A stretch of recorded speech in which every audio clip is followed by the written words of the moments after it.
Ave Maria, cheia de graça, o Senhor é convosco. Bendita sois vós entre as mulheres, bendito é o fruto do vosso ventre, Jesus.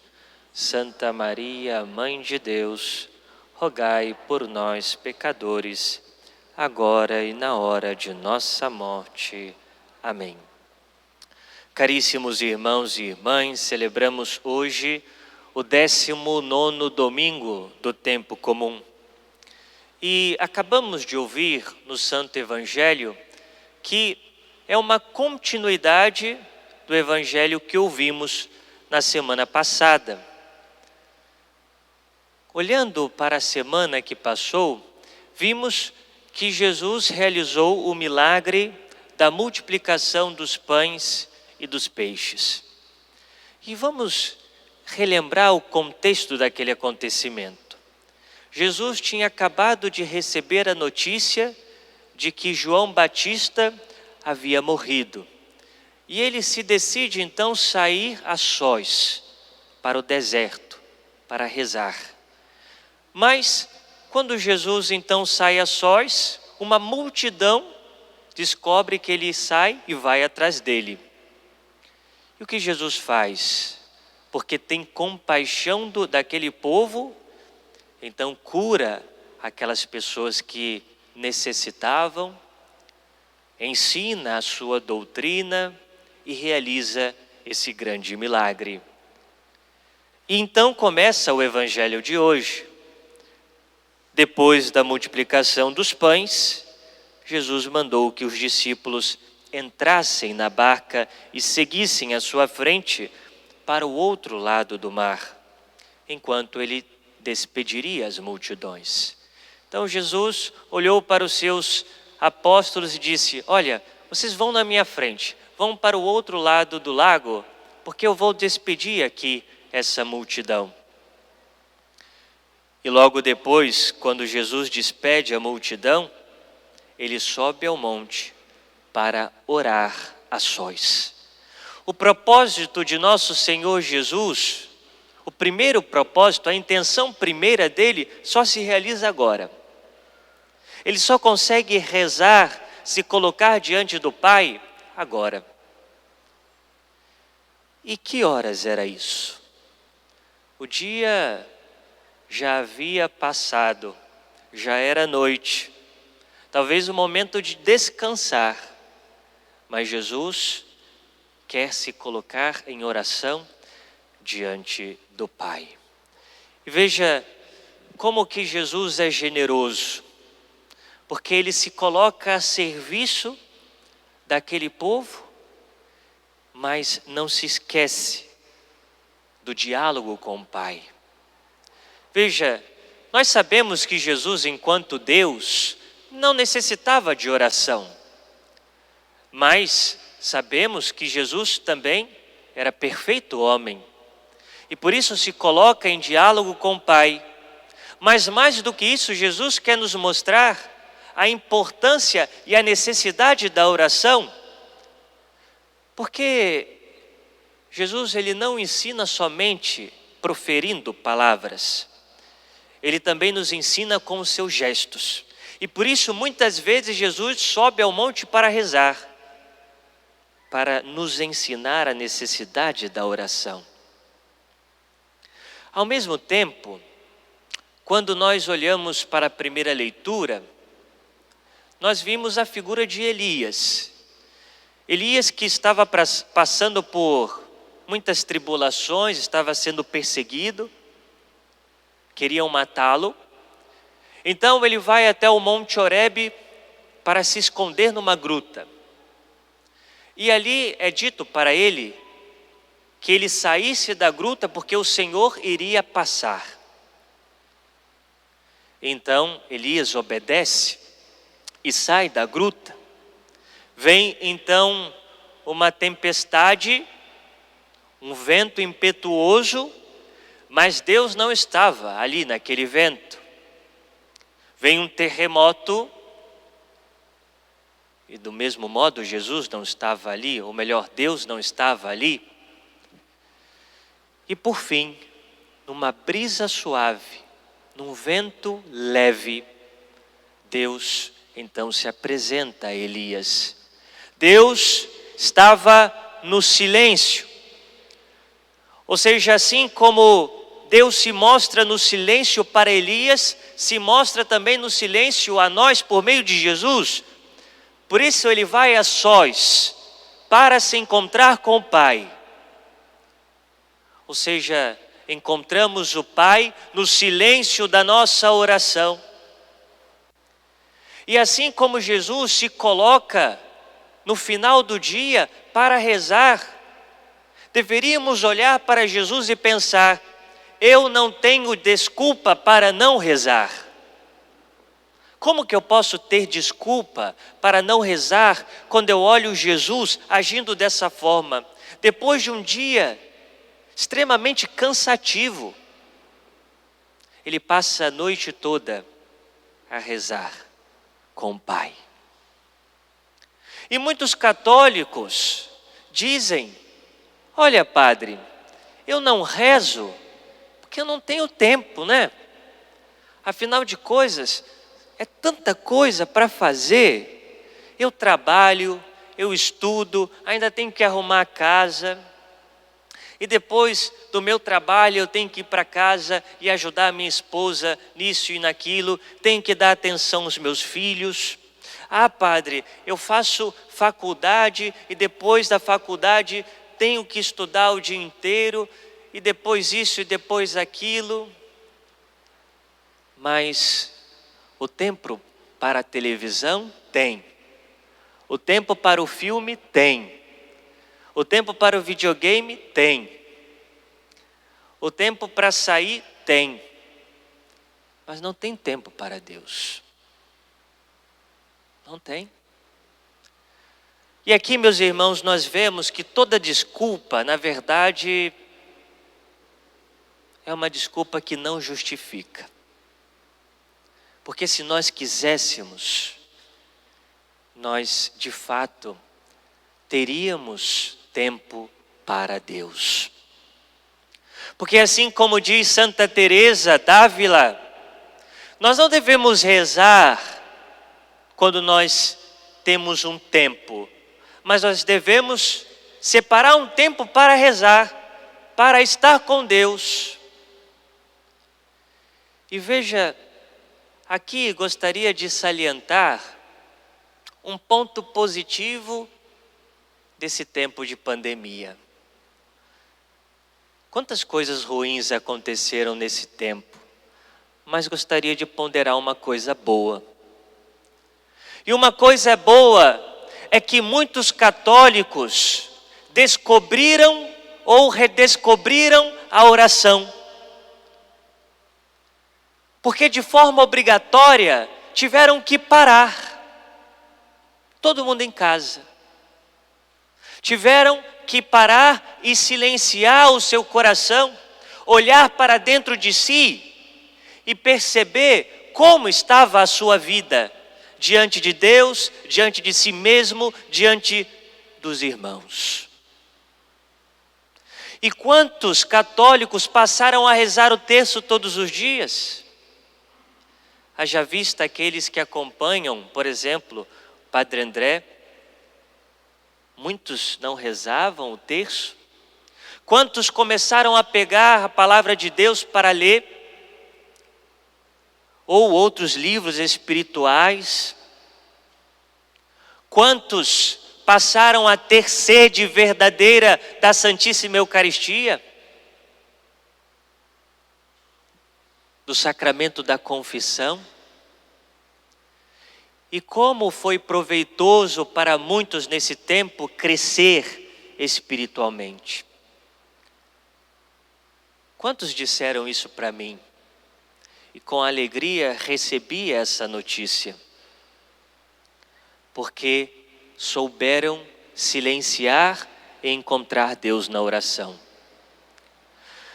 Mas, como houve tantos outros episódios ruins nesse tempo de pandemia, também muitos católicos se deixaram afundar na fé nesse tempo. Assim como aconteceu com São Pedro, no Evangelho de hoje. Jesus, ele, mesmo distante dos seus apóstolos, ele rezava por eles, olhava por eles, os assistia. E por isso, às 3 da madrugada, com o mar revolto, as ondas agitadas, o vento forte, Jesus aparece andando sobre as águas aos seus apóstolos. Eles se assustam e Jesus diz: não tenhas medo, sou eu estou aqui, não tenhas medo. E Pedro então, como sempre, toma a frente dos apóstolos e diz: Senhor, se és tu, permita-me que eu vá até ti andando sobre as águas. E Jesus diz: vem, Pedro, pode vir. E Pedro então, olhando para Cristo que estava à sua frente, sai da barca e começa a andar sobre as águas. Mas em determinado momento, Pedro sente o vento forte e as ondas batendo no seu corpo, talvez o molhando inteiramente. E ele então, em vez de fitar o seu olhar em Jesus, ele começa a fitar o seu olhar no vento. Começa a fitar o olhar nas ondas revoltas, naquilo que estava ao seu redor. E aquelas coisas que causavam medo nele, o distraíram. Tirou então nele o foco de Jesus. E se prendendo então nas coisas, esqueceu-se de Jesus que estava à sua frente e começou a afundar.